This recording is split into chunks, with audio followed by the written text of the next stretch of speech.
मूल अधिकारों से संबंधित जितने भी आर्टिकल दिए गए हैं उन सभी आर्टिकल को देखेंगे। आर्टिकल 12 है राज्य की परिभाषा। आर्टिकल 13 है मूल अधिकारों से असंगत तथा अल्पीकरण करने वाली विधियाँ। मूल अधिकार में 6 मूल अधिकार हैं। समता का अधिकार, स्वतंत्रता का अधिकार, शोषण के विरुद्ध अधिकार, धार्मिक स्वतंत्रता का अधिकार, संस्कृति एवं शिक्षा संबंधी अधिकार, संवैधानिक उपचारों का अधिकार। समता का अधिकार आर्टिकल 14 से आर्टिकल 18 तक है। समता के अधिकार के आर्टिकल को देखते हैं। आर्टिकल 14 है विधि के समक्ष समता। आर्टिकल 15 है धर्म, मूलवंश, जाति, लिंग या जन्मस्थान के आधार पर विभेद का प्रतिषेध। आर्टिकल 16 है लोक नियोजन के विषय में अवसर की समता। आर्टिकल 17 है अस्पृश्यता का अंत। आर्टिकल 18 है उपाधियों का अंत। सेकंड मूल अधिकार है स्वतंत्रता का अधिकार, जो आर्टिकल 19 से 22 तक है। आर्टिकल 19 है वाक स्वतंत्रता आदि विषयक कुछ अधिकारों का संरक्षण। आर्टिकल 20 है अपराधों के लिए दोष सिद्धि के संबंध में संरक्षण। आर्टिकल 21 है प्राण और दैहिक स्वतंत्रता का संरक्षण। आर्टिकल 21A है प्रारंभिक शिक्षा का अधिकार। आर्टिकल 22 है कुछ दशाओं में गिरफ्तारी और निरोध से संरक्षण। थर्ड मूल अधिकार है शोषण के विरुद्ध अधिकार, जो आर्टिकल 23 और 24 है। आर्टिकल 23 है बलात् श्रम व मानव के दुर्व्यापार का निषेध। आर्टिकल 24 है कारखानों में बाल श्रम आदि का निषेध। नेक्स्ट चौथा मूल अधिकार है धार्मिक स्वतंत्रता का अधिकार, जिसका अनुच्छेद 25 से 28 तक है। आर्टिकल 25 है अंतःकरण की और धर्म को अबाध रूप से मानने, आचरण और प्रचार करने की स्वतंत्रता। आर्टिकल 26 है धार्मिक कार्यों के प्रबंध की स्वतंत्रता।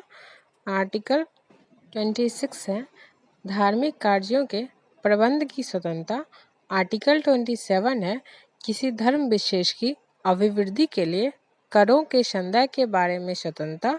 आर्टिकल 28 है निश्चित शैक्षणिक संस्थानों में धार्मिक निर्देशों अथवा पूजा में उपस्थित होने की स्वतंत्रता।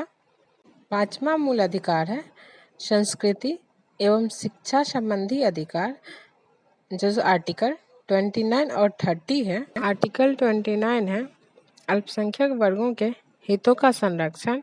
आर्टिकल 30 है शिक्षा संस्थानों की स्थापना और प्रशासन करने का अल्पसंख्यक वर्गों का अधिकार। आर्टिकल 31 संपत्ति का अनिवार्य अधिग्रहण है, इसे अब निरस्त कर दिया गया है। पहले संपत्ति का अधिकार मूल अधिकार था, लेकिन 44वें संविधान संशोधन में संपत्ति के अधिकार को मूल अधिकार से हटाकर एक वैधानिक अधिकार कर दिया गया है। इसे भाग 12 के अनुच्छेद 301 में रखा गया है।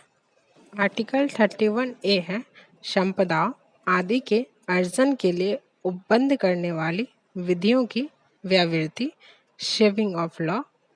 आर्टिकल 31B है कुछ अधिनियमों और विनियमों का विधि मान्यकरण।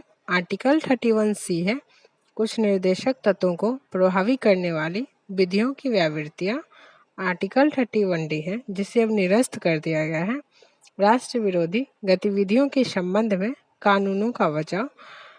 आर्टिकल 32 है इस भाग द्वारा प्रदत्त अधिकारों को प्रवर्तित करने के लिए उपचार। हमारा जो छठा संवैधानिक उपचारों का अधिकार है वह आर्टिकल 32 है। आर्टिकल 32 केवल मूल अधिकार ही नहीं है, बल्कि मूल अधिकारों के क्रियान्वयन करने का माध्यम भी है। यदि कोई सरकार या कोई व्यक्ति हमारे मूल अधिकार का हनन करता है तो हम न्यायालय जा सकते हैं। अपने मूल अधिकार के संरक्षण के लिए हम डायरेक्ट आर्टिकल 32 के तहत सुप्रीम कोर्ट जा सकते हैं और आर्टिकल 226 के तहत हाई कोर्ट जा सकते हैं। आर्टिकल 32 को V.R. अम्बेडकर ने संविधान का हृदय एवं आत्मा कहा है। आर्टिकल 33 है, इस भाग द्वारा प्रदत्त अधिकारों को संशोधित करने की संसद की शक्ति। आर्टिकल 34 है, जब किसी क्षेत्र में सेना विधि प्रवृत्त है तब इस भाग द्वारा प्रदत्त अधिकारों का निर्बंधन। और आर्टिकल 35 है, इस भाग के उल्लंघन को प्रभावी करने वाले विधान। यही है हमारे मूल अधिकार से संबंधित सभी आर्टिकल।